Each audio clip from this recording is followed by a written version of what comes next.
we're here today to see John and Akiko's Puli, Butchie. I understand Butchie is terrorizing the entire neighborhood. So we're going to take a look at Butchie. We're going to speak to John and Akiko. We're going to take a look at some of the dogs in the neighborhood, and we're going to make this neighborhood friendly for everyone, humans and dogs alike. Okay, John. Okay, Akiko, I'm at your house. You wrote me a letter that you're having a problem with your dog. But first, I want to find out, how did this dog, Butchie is it? Yes. How did Butchie arrive at your home? My brother became ill, and he said, I can't handle him. He's a puppy. He was only, I think, maybe, well, he was about 4 or 5 months at the time, I think, and asked would I care to, John and I, would we like to have the dog. And the dog was exactly how old when you got him? About 5 months. About 5 months yes, old. Yes. And what are the type of problems that Butchie is having living with you two?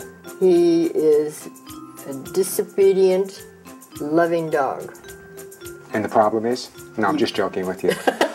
Okay, in other words, when you say disobedient, tell me about this disobedience. Because, you know, a lot of people want their dog to act perfect all the time. And I always tell people, if you want a perfect dog, get something with batteries, okay? Yeah. So tell me about his disobedience. Is that he's jumping on people, he's barking at people, he's running away, he's just not listening at all, he's peeing. And what is he doing that's really not making you as happy as you could be with Butchie? Well, I think is if we're sitting here, right, and somebody in the road below, and you don't even have to see them, he'll jump up and he'll go charging down the hill, and he just barks, and just is horrible, like he's a different kind of animal. Do you know much about the Puli as a breed of dog? Not a great deal. I was lucky enough to work with the Pulis in Europe, and it's an incredible breed of dog. It's a Hungarian sheepdog, basically. And whenever you have a herding breed of dog, when they come into a home and they really feel comfortable there, instinctively you become their sheep and they want to protect you. So when they feel there's any invasion at all, their first reaction is, okay, I better let them know that I'm here. It's kind of like the flight or fight. If I act tough and I look tough, maybe the other dog will go away. Is he barking for 5 minutes, 10 minutes, or 24 hours? Immediately. I mean, it can be another person, it can be a dog. With Peter, there's a reason for Peter, I think. But now Peter's a next door neighbor? Yeah, Peter is the neighbor that lives 5 houses beyond us. And what he does is he'll get down to the brick wall and he'll just bark, looking to the right, looking to the left. And then after a while, he just gives up, and I go down and, you know, pet him a little bit, and then Kiko calls him, and then he comes back up. Okay, so after he's performed this behavior of barking at the other dogs and going crazy at the fence, and when he stops, then you go down, Akito, you'll call him, and he'll come back, and you'll pet him. Now, does it make any sense? I give him a cookie. Does it make any sense to you that he says, in order to get that cookie, all I got to do is go down to that gate and fence and bark at people? Does that kind of ring a bell with you? I love it when you guys make mistakes. It makes my job so easy. Okay. The other phase of his barking is when we first got him, we would walk maybe a half mile, 3/4 of a mile, up and down these hills and everywhere. Over a period of time, and he was very nice when he'd meet people, and things were going along very fine. Then all of a sudden, something triggered him where he started to bark at people. On one occasion with Peter down the street, he got loose from the leash, and the first body that he saw was Peter's dog and Peter, who were walking up the street. And it shook, and of course I came running around. It shook him up so much he just froze. And then I grabbed him, and then I took him away. He started barking at that point. That's when he really started barking. Whenever I go out walking, he sees another person with a dog, or even sometimes another person, he just goes bonkers. Is it a woof, woof, woof, or is it a woof? Okay, well that's good, because the different sounds, the deeper the bark, the more aggressive the dog is. Now, I'm looking at him pretty carefully, and I'm watching him carefully. I haven't seen his reaction yet. Sometimes what happens is a dog at this age will get into a frenzy where they don't know what they're doing.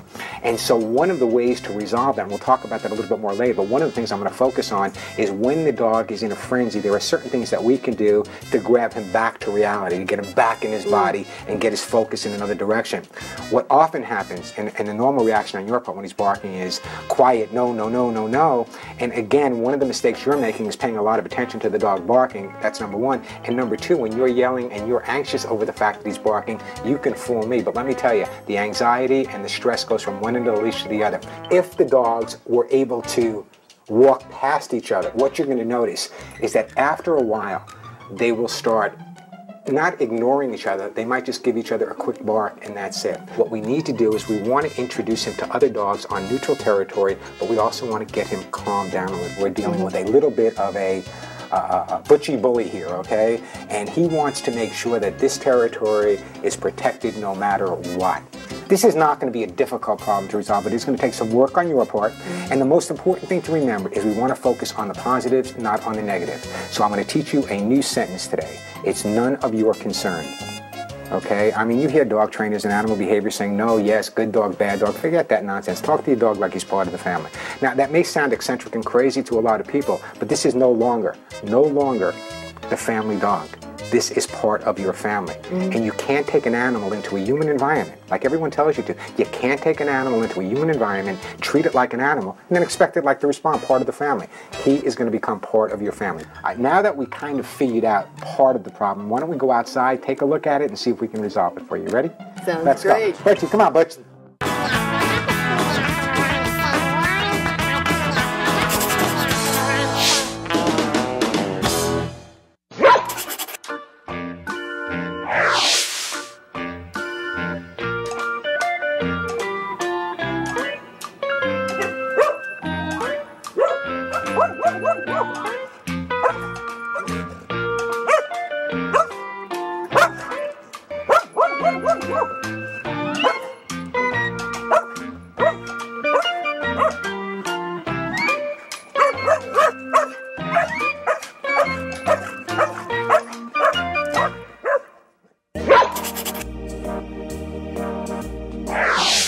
It's not aggressive behavior.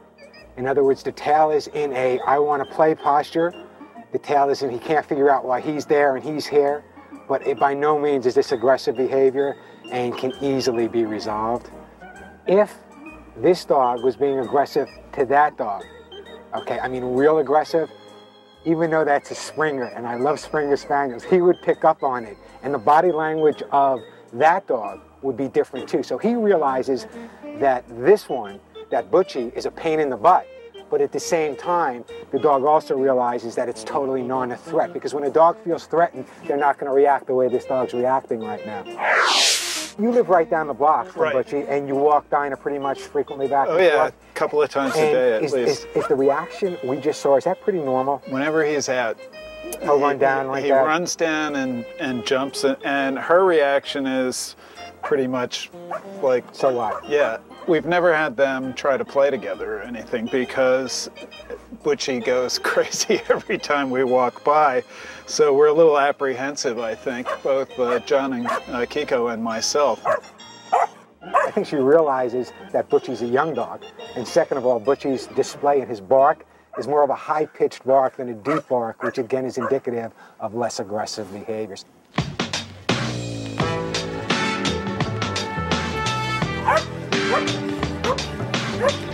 You're walking down the street with your dog, and Butchie's on a leash. He's not up there. He's on a leash, and you cross each other's paths while you're walking down the street. He goes pretty much the same. Yeah.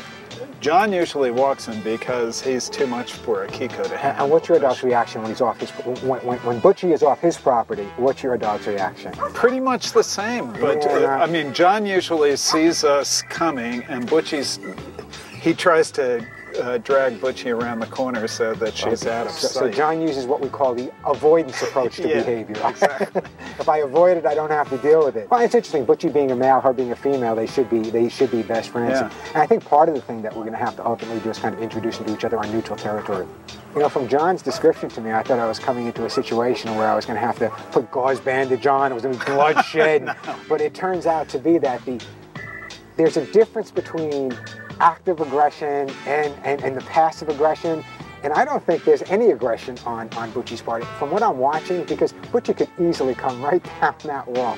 I think he's just feeling his oats a little bit now. It's a change of environment, one family to another. We're going to work on it sooner or later, John. I promise you'll be able to walk down the street nice and quiet, nice and serene, and have this beautiful swing alongside you. So we're going to go work with Butchie and shape him up. Just for you.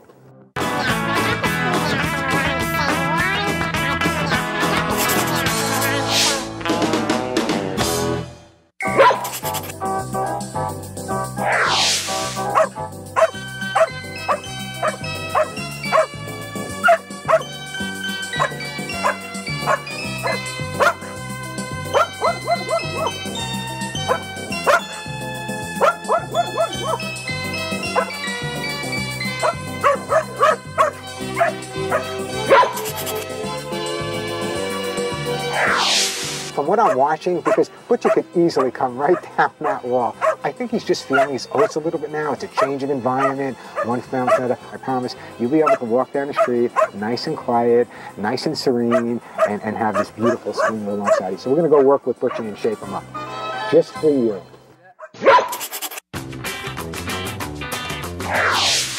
Come on, none of your concern. None of your concern. Let's go. What a good dog. None of your concern. Nothing for you to be bothered about. That's a good puppy. It's none of your concern. You just watch that dog go by peacefully.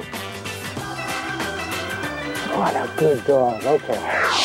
What I'm witnessing so far is a dog that is reacting because of John's reactions. As soon as the dog realizes that you're anxious or fearful, the dog's going to pick up on that. I'm coming across with total confidence. It's easy for me. But that's what we're going to have to get across to John, to come across, okay, pal, with that total confidence. I'm floored. I'm amazed. It's like I couldn't tell what Warren was doing, but I mean, suddenly he's like a different dog. It's amazing. You know, one of the changes we noticed is when I was down on the street, Butchie was fine. I said, it's none of your concern. We walked past the other dog. But he's never met the other dog at that level before. He's always higher than the other dog. So what I want to try to do right now is see Butchie's reaction when the other dog walks by, and if there is a reaction, I'll pretty much do the same thing I did down there. And if John is consistent doing it every single day, Butchie's going to say, hey, why bother? What a good boy. What a good boy. What a good boy. Notice no yelling, no screaming. Just letting the dog know what I want him to do. What a good dog. You just hang. None of your concern.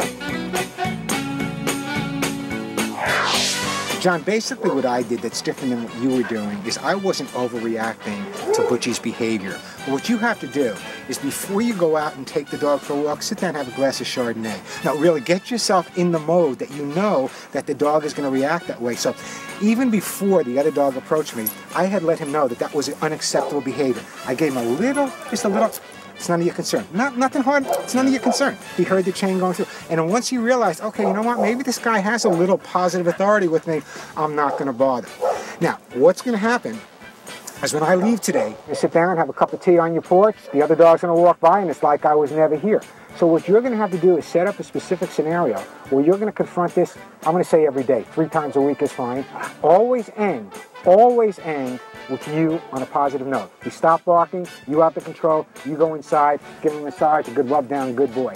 But don't overreact. And never, ever, ever, ever should he receive anything more than no. That's it, just that little no. Just an unbelievable situation, mainly because of the control and the depth. The hands, basically, it looks like it's in the hands. So, you know, I'm most appreciative, really. I got the right kind of tips and the right kind of help. I'm impressed with Warren, really, for being able to handle this in such a quick manner. I mean, it was very, very easy. All right, John, what we're going to do before I let you try it is, first of all, I want you to remember, just try to be as calm as you can and try to just walk upright. What we're going to do is we're going to walk past the dog, stand up straight, we're going to look forward. We're not going to look at the dog because once you make eye contact with him, we're not going to do that. Now, if the other dog walked by us, he's going to react, but we're not going to stop. We're going to continue. I want you to say to him, listen, Butchie, we're going for a walk, and that other dog is none of your concern. You got it? Yeah, you got it? Okay, we're going to go for a walk. Butchie, we're going to go for a walk. Forget about the other dog. It's not your concern. All right, let's go, Here Peter. we Let's go. go, Butchie. Give him a jerk. Let him know. Come on. Tell him it's none of his concern. None of your Keep walking. concern. None of your concern. None of your concern. None of Keep your walking, none keep of your walking, concern. Keep walking. Stay. Stay. Peter, if you can walk by, stay. Good boy. Let's go. Good Butchie.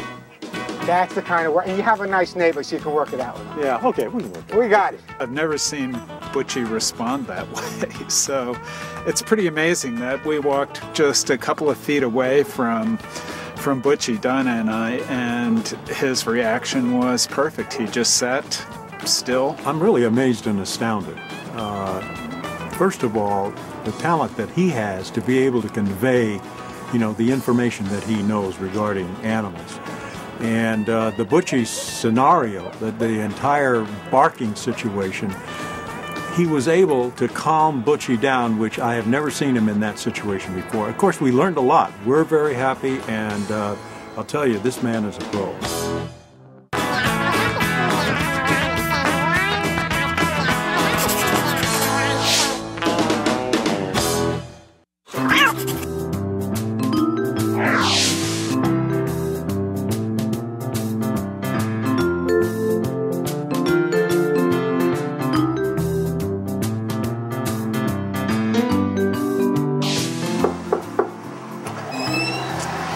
Hi, Helen. How are you? Hi, Warren. It's nice to meet you. A pleasure. Let's take a look at your cats and see if we can help you out. Love or to. help your cats out. Thank you. I want to find out why your cats are having such a tough time living. First of all, you have two.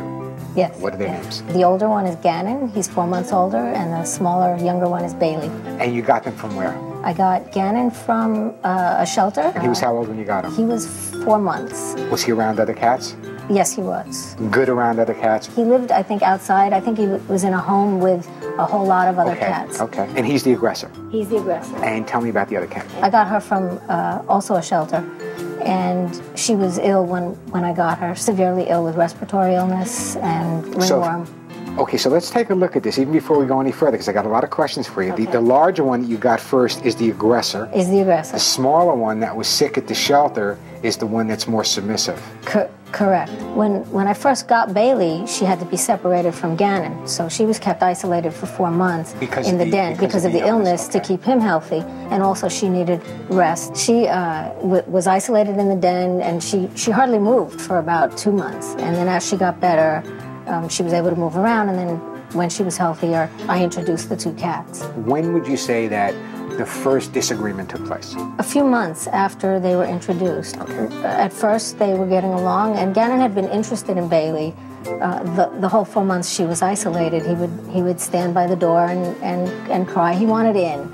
I would say Gannon is jealous of Bailey. They have two different diets, and so she wants his food, he wants her food, and when he sees that she's getting the food that he wants, that gets him agitated. Your sister's cookie always tastes better than yours. It's no different than animals. What the other one has is always better than what we have. If she's playing, it seems like he gets jealous. He wants to stop her playing and he wants to take over. And I know I'm using the word jealous, and maybe some people would say anthropomorphizing, but I don't think so, because it just seems like it makes sense to me. Well, and from your perspective, not being an animal professional, jealousy is what it's going to appear to you. When they get into their bouts, okay, is it like the Armageddon, or is it like sibling rivalry? Do you have to stop it? I often have to stop it because he won't just bite her on the neck.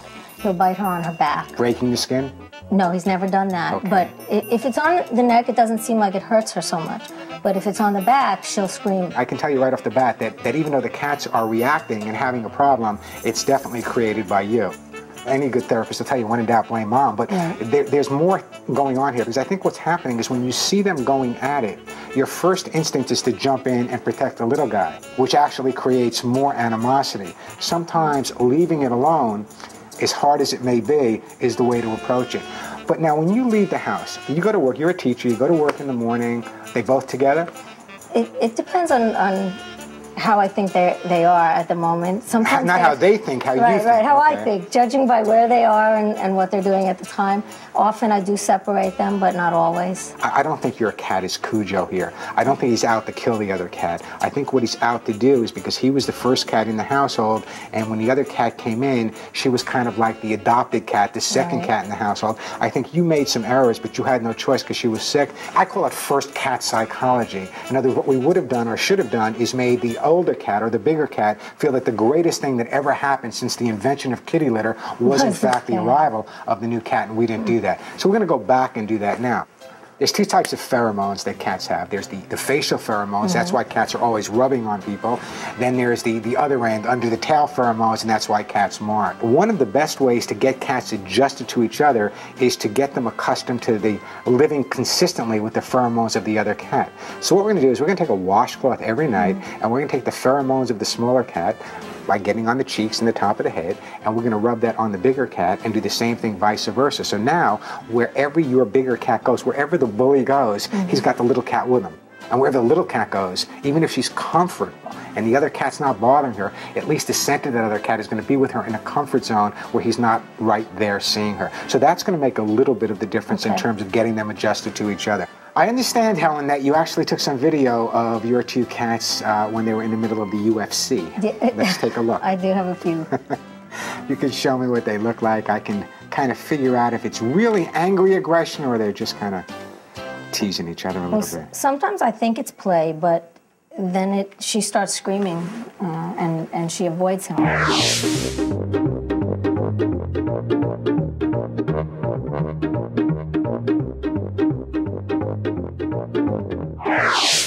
This is not, I hate you, I want to kill you, aggressive behavior. This is, we live together, I'm the older brother, you're the sister. What's the best way to resolve this? You would assume, as many behaviors would assume, that if you have a cat that is being aggressive towards another cat, you have to correct that other cat and say to the cat that's being the aggressor, no, no, no, bad cat, phooey, wait till daddy comes home, whatever you're going to say. But think about it from my perspective. If you have a kid in school that's acting like a bully, if you overly correct that kid, you make him more of a bully. If you take that bully and you build up his confidence, correct, he's no longer a bully. So what we're going to do is where you would think we'd have to build up the little one's confidence, it's totally opposite. What we need to do is build up the big one's confidence so he has no need. Why bother? Why bother going after the little guy? There's no need to. The only thing I'm going to tell you is that when you're building up a cat's confidence, is that you have to spend a lot of time on their level. You have to remember that from a cat's point of view, the higher a cat is, the more dominant they feel. That's why cats are always looking for higher places to go. Cats are nomadic by nature. They love change in their environment, but it's too dangerous to let them outside. So what we need to do is we need to make the inside of your home outdoor interesting. Does that mean you got to plant a palm tree in the middle? No. But you've heard me talk about this. I'm sure you have. Cardboard boxes. They're free. Get a bunch of cardboard boxes, put one on top of the other, make a little duplex, a kitty condo, whatever you have to cut holes in them, get some carpet. There's always new things for the cats to explore. That's important. And the other thing you want to understand is that when they're being aggressive like that, what you need to do is your first impression is, let me separate them. That's the worst thing you can do, because the minute you separate them, you're telling them that there was a reason there was aggression in the first place. So that's where you really have to come in. But everything being said here, from what I've seen on the video, we don't have an aggressive cat. Aggression is aggression is aggression. He's insecure. That insecurity is creating the aggressive behavior. So what we're going to do is we're going to build up his confidence. Your problem should be totally under control. You'll send me the champagne and I'll adjust my halo, okay? I'll send you anything you want. There you go. Let's go take a look at the cats, okay?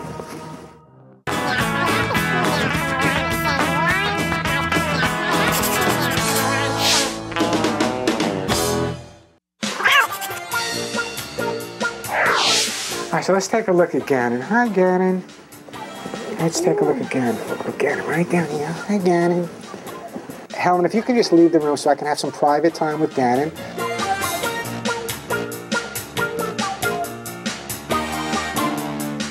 First of all, what I'm doing right now is just touching. Touch is very, very important for cats. So I'm getting the feel because Helen had said to me that Gannon is very fearful of people.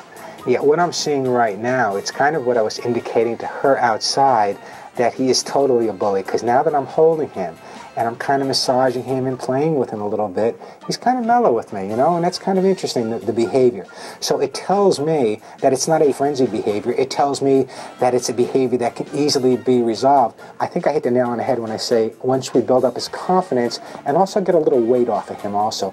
You know, sometimes when a cat, now this cat is 17 pounds, the average cat should probably weigh in the neighborhood of 10 or 12 pounds. So he's like pretty heavy, and once we get that weight down, first of all, he's going to feel more comfortable. Second of all, sometimes when you have a cat that's overweight, when they get up, it hurts them, you know, the bones, whatever. So sometimes just getting that weight off is part of it. But I'm telling you, I'm learning an awful lot about this cat just by touch. Touch is such an important thing. Right now, the most important thing I'm doing is getting him accustomed to being held and touched by a stranger. The other thing I'm doing is feeling for any tenseness in his body. There's no real tenseness here. Let me put it this way. If this was a problem cat versus a cat with a problem, then he would be all tensed up at this point. Even his aggressive behavior is really not a frenzied or crazed aggression. It's a kind of like, I know I could bully this cat, so I'm going to show her. So this is definitely resolvable. I'm really, really glad to be able to at least pick him up, hold him, and he's always afraid of people. So in other words, I'm going to put him in a high place now. And the reason I'm going to do that is to kind of make him feel more comfortable. He's almost catatonic now. When he goes to move, the minute I touch him, he stops. This is fear on his part. And the fear on his part is what's making him try to dominate his sister. He's afraid of everything else in the world. So this is what we got to work. And I'm so glad I saw this. Now we're going to take a look at the other cat, and we're going to put them together. You ready, Gannon? You ready? All right, let's do it. All right, you ready for cat number 2, Helen? Let me take a look at Bailey. I want to spend some private time with Bailey. I want to get a good feeling now that I have a good feeling for Gannon. I want to get a good feeling for Bailey. And then we're going to put the two of them together. Don't be nervous. I promise it'll be okay. It's great. Thank you. See, now, Bailey, on the other hand, Bailey's a little fearful. Well, not fearful, a little fidgety, but Bailey will at least make direct eye contact with me. So she'll look in my eyes. What big eyes you have. And I think what's happening here is I don't think that she dislikes the other cat. I think that the other cat is so much bigger than she is that even playfully the bigger cat may hurt her and she runs away, and every time she runs away the bully gets more powerful and says, aha, I won again. Even my own 2 dogs, I have a Chihuahua and a German Shepherd, and they play and love each other, but sometimes they let the Shepherd run by himself and the Chihuahua because the Chihuahua can get hurt playfully, and I think that might be what's happening here. I think Bailey's role at this point is the more time he spends, the more time Bailey spends around Gannon without Gannon doing anything that's going to hurt him, the more confidence he's going to get, the less apt he is going to run away with his gain of confidence and the gain of confidence on Gannon at the same time, and distracting them. Rather than focus on it, it's like the little kid who gets attention for being bad. If you focus on the bad behavior, why be good? So we're going to focus on the good behavior, and the bad behavior will take care of its place. Now it's time for the two of them to get together. Come on in. Now I evaluated Gannon, and I evaluated Bailey, and I was right. It's not their problem, it's yours. I didn't see any real, what I would classify as major aggressive behavior. As a matter of fact, if anything, Gannon was a little submissive around me.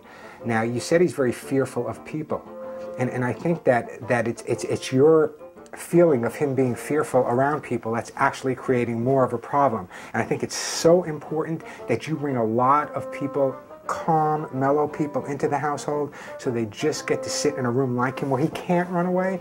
This way his confidence builds up. I believe that once we have more of a positive association with people on Gannon's part, that his relationship with Bailey's going to improve too. What I'd like you to do right now is if you can you put him right on top of here with the other cat. See, and I'm watching them very, very carefully. He can barely fit through that hole, huh? If I say so myself, I am a miracle worker. And usually he'll take the top position. Oh, remember what I said to you before? Remember, think about what I was saying. Exactly. The higher a cat is, the more dominant he is. Now, I've been in this room and I showed him, not by being dominant, but just by being calm around him, that there's no need to be dominant around me. So he's quite content not being the top cat.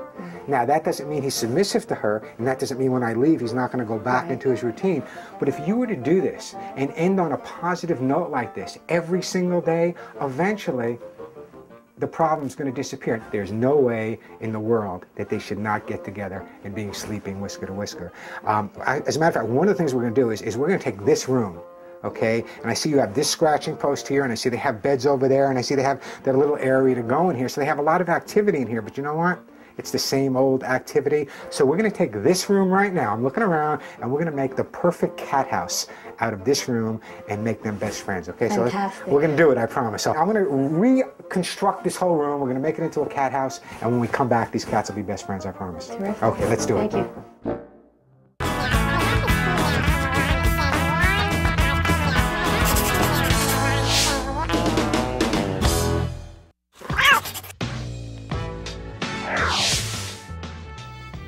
Well, I've spent some time with Helen figuring out what she's telling me about her cat's behavior. Then I spent some time individually with Gannon, some time individually with Bailey, and then some together time as well. And I put together a program that I know is going to work and resolve this problem.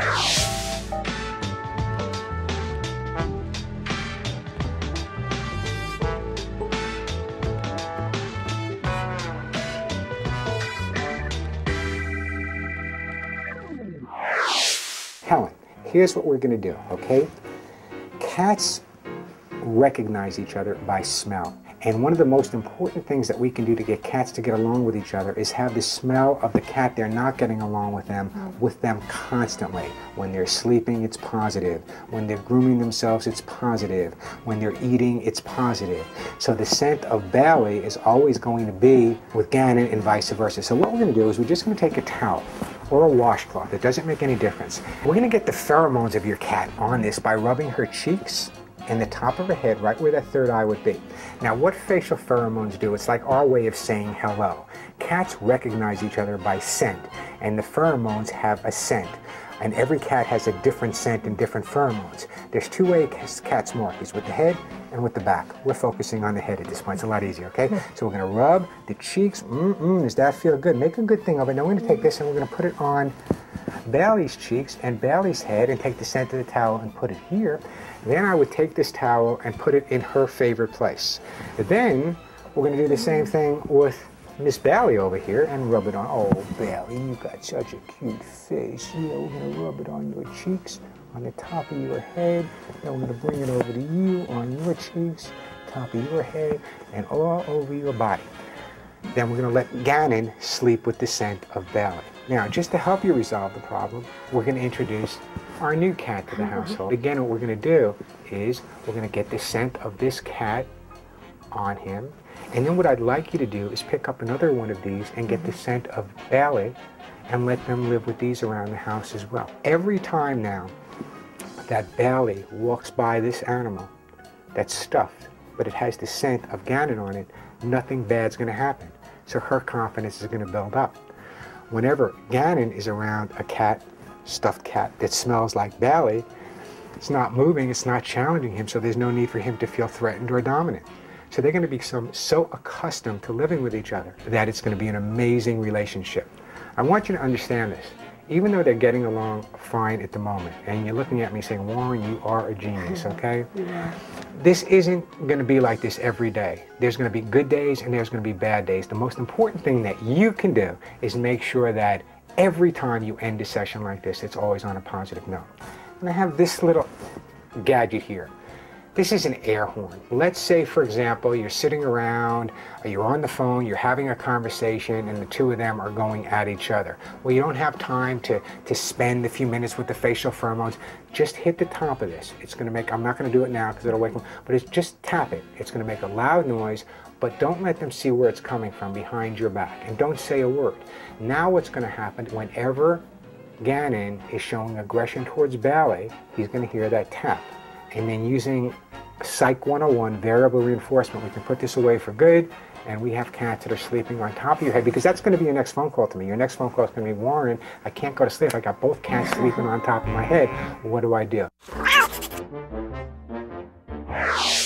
Okay, Helen, so we talked about some resolutions for the problem, the facial pheromones and whatever, but I would honestly say that the most important thing that you can do is make the inside of your home outdoor interesting for your cats. You have a great scratching post here, but you know what? It's still one scratching post. So what I recommend you do is take this room, take this whole house, and make it into the perfect cat house. Now, I know what you're saying, but Warren, this cost me like $100. I don't have that kind of money, but let me show you how cheap and how easy it is. Now, it may not fit in with your decor, but it's going to fit in with the cat's behavior. Let me show you. Here we go. We just made this up. This is a cat house, okay? It's not perfect, it's not beautiful, but let me show you what's going to happen with this. After your cat uses this for a day or two, you can throw it away. Go to the store, get yourself some more boxes and build another one. Be creative with them. One on top of the other, a little duplex, put them on lines, cut holes in them like we did on this one. The concept here is if the cats are mentally stimulated and their focus is on all of these amazing new things that you're bringing into the house, their focus is not going to be so much on each other. That's why scratching posts are fine, but cardboard boxes and paper bags, which you can change every day because they're free, really keeps the cats mentally stimulated, and that mental stimulation is really a good part of resolving your problems. What I'd like you to do right now is if we can take, let's see if we can take the big guy and see if he wants to go in the bottom. Go ahead, Gannon. Come on, Dad. It's your new home. It's Gannon's condo. Hop in, swimming pool. There you go. All right, so we have Gannon on one side. Let's take Bailey, put Bailey on top.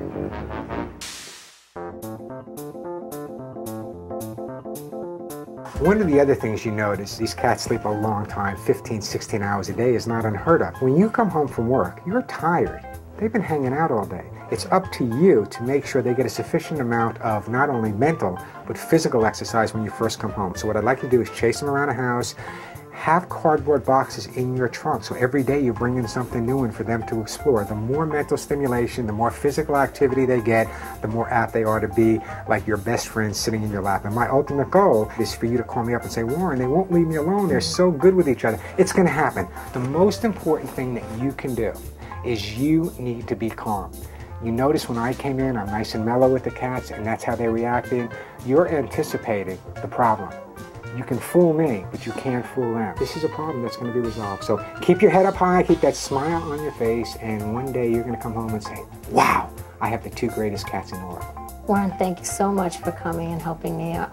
I'll be thrilled when this problem is resolved. I'm sure you will, and I'm telling you, looking at these two cats, there's no reason this problem shouldn't be resolved in a short period of time. Good luck. Thank you, Warren. I appreciate all your help today. Helen, it was my pleasure. First of all, it was a pleasure meeting you and your cats. Follow my advice. I'm sure it's going to work out great for you. Give me a hug. I will. And give the cats a hug for me. Call me in a couple of weeks. Bye-bye. Bye-bye now.